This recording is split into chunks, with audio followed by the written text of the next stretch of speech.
Imagine being the parent of a 15-year-old boy, waiting for him to come home, and then realizing that he's gone, with no explanation and no clues to explain where he went. The emotional turmoil, the constant wondering, and the years of unanswered questions. That is what Martin Allen's family has endured for over 4 decades. Was Martin taken by someone he knew? Did he fall victim to a stranger? Or was he simply in the wrong place at the wrong time? The mystery of his disappearance continues to haunt not only his family, but also the entire city of London. On November 5th, 1976, 15-year-old Martin Allen vanished from the streets of West London, leaving behind a trail of confusion, unanswered questions, and a case that remains unsolved to this day. Martin's disappearance has been one of the most haunting mysteries in British history, captivating the public's attention and leading to an investigation that spanned over 4 decades. What happened to this young boy, and why have authorities been unable to find answers? This is the story of Martin Allen, a teenager who simply vanished, leaving behind only speculation and heartbreak. Martin Allen was a 15-year-old boy from the Camden area of West London. He lived with his parents, Margaret and Alan, in a modest home and attended Haverstock School, where he was known as an average student with a cheerful disposition. He was loved by his family and had a close group of friends. On the fateful day of November 5th, Martin's day started like any other. He went to school in the morning, had lunch with his friends, and as the school day came to a close, he began his journey home. It was a typical autumn afternoon in London, and nothing suggested that this ordinary day would end in tragedy. After school, Martin made his usual trip to the Chalk Farm Underground station. He had been taking this route home for years, familiar with the hustle and bustle of the busy streets surrounding the station. That afternoon, he was seen by several of his schoolmates walking towards the station around 3:30 p.m. It would be the last time anyone saw him alive. By the time Martin's mother, Margaret, began to grow concerned, it was already late in the evening.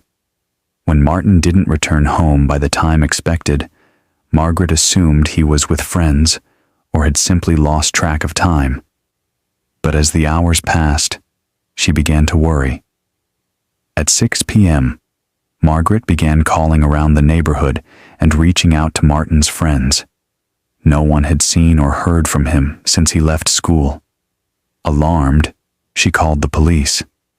A search was launched almost immediately, and the police began canvassing the area around Chalk Farm Station.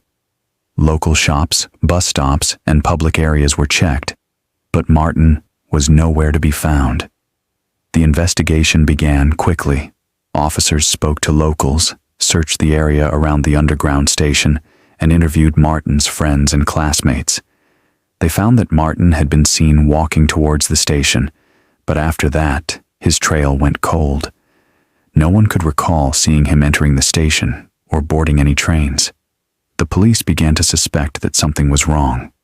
Martin's disappearance didn't seem to fit the pattern of a typical runaway or a simple case of a boy getting lost. There were no signs of foul play or indications that Martin had planned to disappear. He didn't have a history of running away, and there was no evidence of a struggle or violence. As the days turned into weeks, the search intensified. The police investigated every lead, checked every missing person report, and spoke with anyone who might have had contact with Martin that day. Yet, despite their efforts, the case continued to elude them. No one had any answers.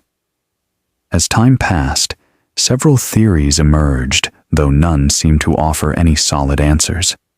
One theory suggested that Martin had been abducted by a stranger. Given that he was last seen walking alone in a busy area, it seemed plausible that someone could have taken him. Perhaps he had been targeted by someone who knew his routine and knew when and where to find him. But the lack of evidence, such as a ransom note or a clear witness, made this theory difficult to prove. Another theory speculated that Martin had been taken by someone he knew. It was possible that a person from his school or neighborhood, perhaps someone who had been following him, was involved. However, after interviewing Martin's friends, family, and classmates, there was no clear suspect. No one reported any unusual behavior or interactions with Martin before his disappearance. Some people believed that Martin may have run away voluntarily. The theory suggested that, as a teenager, he may have been unhappy at home or at school and decided to leave without informing anyone. However, this theory was dismissed quickly. Martin had never shown signs of being unhappy or having issues at home. He had a close relationship with his family, and there were no indications that he was planning to leave his life behind. None of these theories offered any closure, and the police were left with more questions than answers. As the weeks turned into months, the case went cold. Martin's case soon became one of the most widely covered missing persons cases in London. Newspapers, radio stations, and local television covered the story, and posters with Martin's picture were displayed in shops and bus stations throughout Camden. Despite the extensive media attention, no one came forward with any significant information. His mother, Margaret, became a prominent figure in the public search for her son. She appeared on television, urging the public to come forward with any information. Her emotional appeals for help became a focal point of the media coverage. She tirelessly advocated for her son's case, but despite her efforts, there were still no breakthroughs. In 1980, 4 years after Martin's disappearance, a mysterious letter was sent to the police. The letter claimed that Martin had been seen alive and well in a far-off part of London. The writer, however, did not provide any concrete details or a clear description of Martin's whereabouts. This letter sparked hope in the Allen family, but after investigating the lead, it turned out to be a hoax. The case remained as cold as ever. Margaret Allen continued to search for answers, refusing to give up on her son. Over the years, she would occasionally receive tips or pieces of information, but none of them led anywhere. The frustration of being so close yet so far from the truth was unbearable. In the late 1990s, advances in technology led to a renewed push in cold case investigations. The police reopened Martin Allen's case, employing new forensic methods, including DNA analysis. While this offered some hope for fresh evidence, the search still yielded few results. The investigation team interviewed people who had been around Martin during the time he went missing. They combed through old police reports and documents, hoping to find a clue that had been overlooked. But despite all their efforts, the case remained unsolved. The absence of any physical evidence continued to frustrate investigators. In the years that followed, the disappearance of Martin Allen became a part of London's dark history, a case with no conclusion. While the investigation was reopened multiple times, no one has ever been able to explain what happened to Martin. New theories are still proposed by amateur sleuths and armchair detectives, but the reality remains the same. No one knows where Martin went or why he disappeared. In 2010, the case was once again featured in the media, bringing the story of Martin Allen back into the public's consciousness.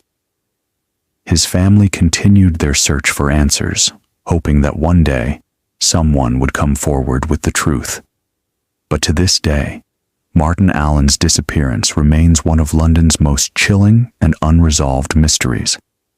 If you found this story compelling and want to stay updated on more true crime investigations, don't forget to subscribe to my channel, Crime Documentaries.